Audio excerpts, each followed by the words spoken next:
नमस्ते दोस्तों, मैं हूं मृण्मय और आज मैं आपके सामने बात करने जा रहा हूं कॉमर्स स्ट्रीम के बारे में। दोस्तों, हमारे कैरियर की जो सबसे पहली और सबसे इम्पॉर्टेंट डिसीजन है वो है क्लास 10 बोर्ड एग्ज़ाम्स के बाद हम कौन सा स्ट्रीम सेलेक्ट करें, साइंस, आर्ट्स या फिर कॉमर्स। दोस्तों, ये डिसीजन इसलिए सबसे इम्पॉर्टेंट है क्योंकि इसी के ऊपर डिपेंड करता है कि हमारा कैरियर कौन सा डायरेक्शन में जाएगा या फिर हम ज़िंदगी में क्या बनना चाहते हैं। तो दोस्तों, क्योंकि ये डिसीजन इतना इम्पॉर्टेंट है तो ज़रूरी बनता है कि हम एक परफेक्ट डिसीजन लें। और एक परफेक्ट डिसीजन लेने के लिए दोस्तों ये ज़रूरी है कि हमको पता हो कि कौन सी स्ट्रीम में क्या क्या सब्जेक्ट्स इंक्लूडेड है और हर सब्जेक्ट्स में हमको क्या क्या टॉपिक्स सिखाया जाता है। तो दोस्तों, अगर हम अलग अलग स्ट्रीम्स की बात करें और उनके सब्जेक्ट्स की बात करें तो हम देखेंगे कि साइंस और आर्ट्स स्ट्रीम की जो सब्जेक्ट्स है, अगर साइंस की हम बात करें तो फिज़िक्स, केमिस्ट्री, बायोलॉजी।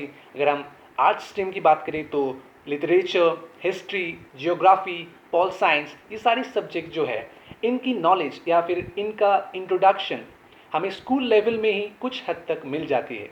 हमको एक स्कूल लेवल में एक आइडिया मिल जाता है कि ये सब्जेक्ट्स में हम क्या क्या पढ़ते हैं और क्या क्या आगे पढ़ने वाले हैं। लेकिन दोस्तों, कॉमर्स स्ट्रीम में ऐसा नहीं है।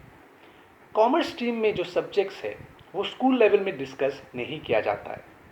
तो दोस्तों, मैं समझता हूँ किसी भी स्टूडेंट के लिए जो क्लास 10 बोर्ड्स देता है और उसको स्ट्रीम सेलेक्ट करना होता है आगे की पढ़ाई के लिए, उसके लिए बहुत ज़रूरी बनता है कि उसको कॉमर्स स्ट्रीम के सब्जेक्ट्स के बारे में भी नॉलेज मिले कि कॉमर्स स्ट्रीम में क्या क्या सब्जेक्ट्स है, उस सब्जेक्ट्स में क्या क्या टॉपिक्स है। अगर उसको ये नॉलेज मिलता है तब जाके वो एक फेयर डिसीजन ले सकता है कि उसको आगे जाके कौन सा स्ट्रीम सेलेक्ट करना है।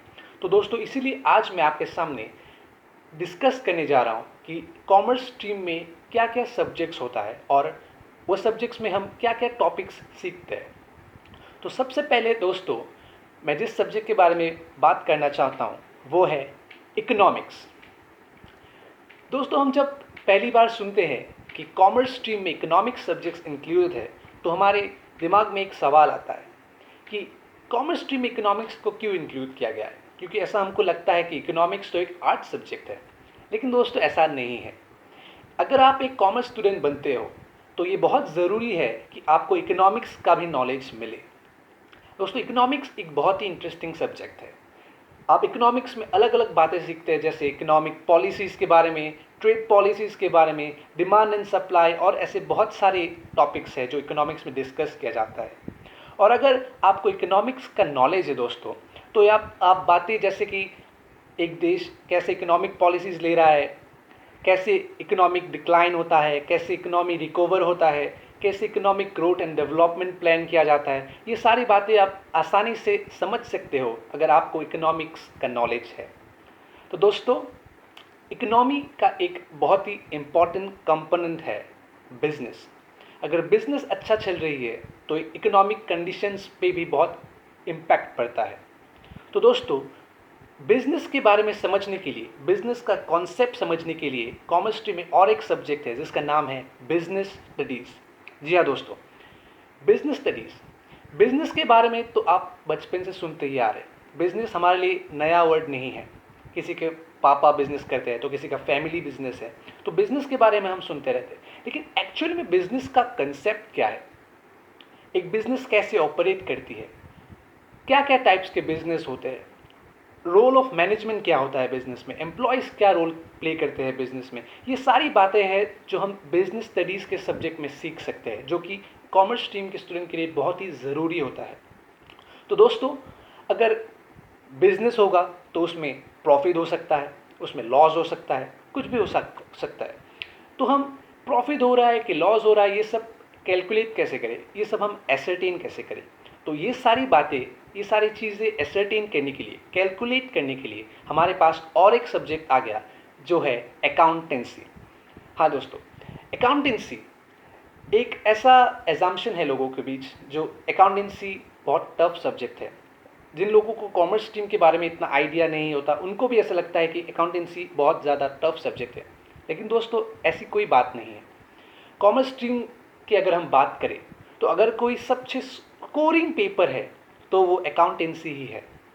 दोस्तों अकाउंटेंसी से आप अलग अलग मेथड्स सीख सकते हैं, जिन मेथड्स से आप किसी बिजनेस का, किसी भी बिजनेस का, छोटी हो या बड़ी हो, किसी भी बिजनेस का प्रॉफिट लॉस, एसेट्स, लाइबिलिटीज़, ये सारी चीज़ें आप कैलकुलेट कर सकते हैं। और अकाउंटेंसी आपको एज ए टूल काम करता है इन सारे बातों को एसरटेन करने के लिए। तो दोस्तों इकोनॉमिक्स, बिजनेस स्टडीज़ और अकाउंटेंसी, ये हो गया आपका मेन पेपर्स जो आप कॉमर्स स्ट्रीम में पढ़ेंगे। उसके साथ आ जाता है इंग्लिश, जो कि हर स्ट्रीम में होता है। तो इकोनॉमिक्स, बिजनेस स्टडीज़, अकाउंटेंसी और इंग्लिश, ये है आपके मेन पेपर्स जो आप किसी भी बोर्ड में चले जाओ, आप सेंट्रल बोर्ड में जाओ या किसी भी स्टेट बोर्ड में पढ़ लो, ये 4 पेपर्स तो होंगे ही।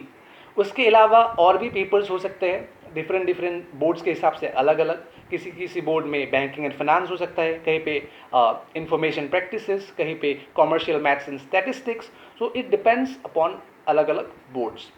सो दोस्त लेकिन ये 4 subjects economics, business studies, accountancy और इंग्लिश हर बोर्ड में रहेंगे ही, और ये मेन पेपर्स है कॉमर्स स्ट्रीम के लिए। तो दोस्तों ये था कॉमर्स स्ट्रीम के ऊपर एक छोटा सा इंट्रोडक्शन, और मैं उम्मीद करूँगा कि ये वीडियो देखकर आपको एक आसानी हो एक डिसीजन लेने में, एक परफेक्ट डिसीजन लेने में, आपके हिसाब से, आपके इंटरेस्ट के हिसाब से कि आपको कौन से स्ट्रीम में जाना है, साइंस, आर्ट्स या कॉमर्स। तो दोस्तों अगर आपको ये वीडियो पसंद आया हो तो ज़रूर लाइक और शेयर कीजिएगा। धन्यवाद।